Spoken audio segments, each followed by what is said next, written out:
Hi, it's Jill Schlesinger, and you're listening to the Better Off Bonus Call of the Week. If you have a financial question, and it doesn't matter what the topic is, it could be investing, it could be education, it could be estate planning, I don't know, whatever's on your mind, just let us know. Send us an email. Ask Jill at betteroffpodcast.com. That's Ask Jill at betteroffpodcast.com, and we'll arrange to get you on the air live. And of course, don't forget, if you're not downloading the show automatically, you ought to. Anywhere you get your podcasts, iTunes, Google Play, Stitcher, SoundCloud. And if you have a little bit of extra time, just leave us a tiny review on iTunes. Let us know what you think of the show. We're always happy to hear from you. Right now, we're going to get to that bonus call. It's Barry, who's on the line from Pennsylvania. Hey, Jill. Thanks for taking my call. No, happy to do it. What's up? All right. Here's our situation. All right, I'm ready. My wife and I, I'm 56, my wife's 55. Mm-hmm. We're both self-employed. Mm-hmm. And we, from now till about 60, we would like to cut back to like part-time. Oh, look at you. And then at 60, we either retire or continue working if we want to. Tell me that you have saved a bazillion dollars so we can make your plan work. Well, okay, I'll go through what I have here. Okay. Tax-sheltered IRAs, etc. Mm-hmm. We have about $1.3 million. Okay. Non-tax sheltered, we have about $150,000 in stocks. Okay. $120,000 in cash, and we have 2 investment properties. Oh. Which give us about $20,000 a year clear. And those, you would keep those. In other words, those you would plan to keep in retirement or sell those? As long as they don't become too much of a headache. A couple things. The investment properties, how much are they worth right now? Combined about $450,000. Is there a mortgage outstanding on them? We have one mortgage for our primary home and everything. So Okay. It's all bundled into one. Okay. We have a mortgage of $200,000. Right now we have a home equity loan of $50,000 because we're doing some remodeling. So $250,000 outstanding debt against the primary residence, which is worth how much right now, approximately? $4.25. $4.25. Would you want to stay in that home? Is that like the place where you really want to live out the rest of let's say the early part of retirement? Early part probably, latter part probably heading south. Okay. All right. Any other debt besides the mortgage? No. Okay. How much do you think you need to live in the part-time period? Like, if you worked part-time, would that cover would you work just enough to cover your costs, but you wouldn't save much more? Yeah, I guess so. Yeah. Right. So you work enough just to cover all of your expenses. Then tell me at age 60 what the expense level would be. So let's say at 60, how much money do we need to create an income for you guys? Well, right now our combined income is around $135,000. Okay. And we're still putting in like $30,000 into a simple IRA a year. So that's kind of where I'm not really sure. Oh, come on. You can't make me do all the hard work. Well, let's say this. If you make $135,000 together, right?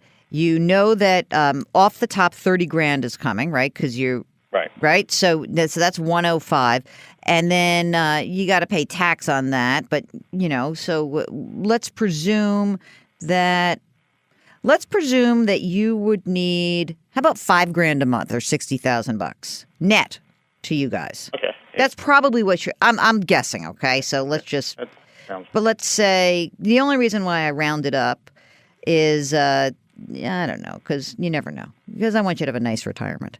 So $5,000 a month is what we need to create. All right, so let's go backwards. First of all, obviously, I don't actually want you to start drawing Social Security if you don't have to. Right. So the one thing, always the fly in the ointment is two things. Is that when you go part time, and you said you want to go till 60 or 62. What's your guess? 60 is the number. 60 is the number. Okay.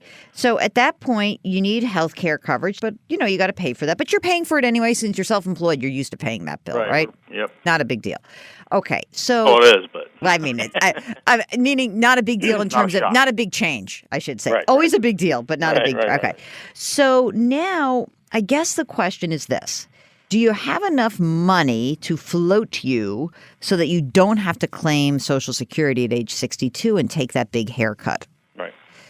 And I mean, the answer is so let me just make sure I have the assets. You said you have tax preferenced assets, IRA, retirement account assets, 1.3 million, non-retirement assets, 150, cash of 130, and then you've got the houses and stuff. Right. Okay. And so what we know is that you need 60, 20 you'll get from the rental property. So now we need 40 grand a year.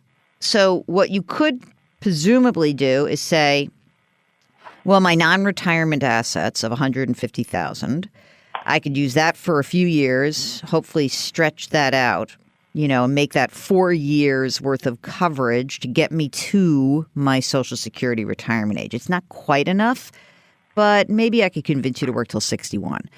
So basically, plan on spending down the non-retirement assets so that you don't have to claim Social Security early. Right. All right? Okay. So let's assume that. So let me just give you one thing. So in the next 5 years or 4 or 5 years before you guys actually do plan to call it quits, one thing I would suggest is we want to beef up those non-retirement assets a little bit. I would almost prefer you. I know this sounds crazy because you're probably doing a lot of tax deferred stuff and it's important.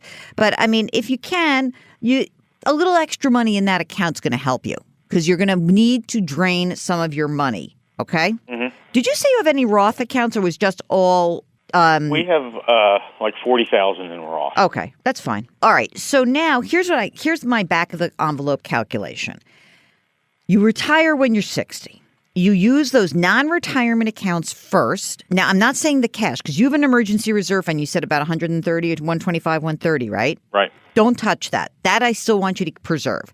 But the non-retirement assets, that's what I want you to spend to come up with the money that you need to survive so that you don't have to claim Social Security benefits early. Okay? So you use that first. You can dip into your retirement assets. When you're 64 or 65, you can pull some money out to float your needs, to supplement that rental income, right? So we know you've got 20 grand of net rental income. We need to net you another $40,000 a year. Use your non-retirement assets to get that 40 grand. Again, later into your 60s, in your mid-60s, before you claim Social Security, you may need to dip into your IRA assets, your protected assets as well, and pay some tax on them. Okay, now we claim Social Security, and boy, the world does change in a great way for you. Because presumably at that point, you're going to get $2,400 a month. She's going to get $2,200. $4,600 a month extra money coming in. It's 55 grand a year, right? That money, once it's taxed, is going to give you, I think, on a net, and I mean, again, who knows exactly what tax rates are going to be, but I'm giving an estimate. I'm guessing that that's going to get you pretty close because you'll have your rental income is 20 grand. I think you'll net pretty close to that extra 40 grand that you need to survive from Social Security. So I think 2 Social Security checks plus your rental income is going to get you pretty close. Sure, if you need to dip into the retirement accounts to make do, fine. Because by the time you retire and you're in 66 and 8 months, those retirement assets are going to not be 1.3. They're going to be at least $1.5 million. They're probably going to be more. And you can dip into that very easily to float your need. So amazingly, I think you can do this. I really think you can do this. It's important that you realize that this works as long as nothing really big and bad happens. You have kids. What's the story in your real life? What else? We don't have kids, and if we run out of money the day we die, perfect. We've won. We've beat them all. I think that you're going to make this. What about health-wise? You guys in good health? Yes, we're both in good health. We also have a long-term care policy too, which. Oh, that's great. All right, so I actually think that you can do this. Okay, that's a wrap of our Better Off bonus question of the week. If you've got a question, it's simple. Send us an email at askjill@betteroffpodcast.com. We'll arrange to get you on. And don't forget, in just a couple of days, there's a brand new episode of the Better Off Podcast sponsored by Betterment. Talk to you then.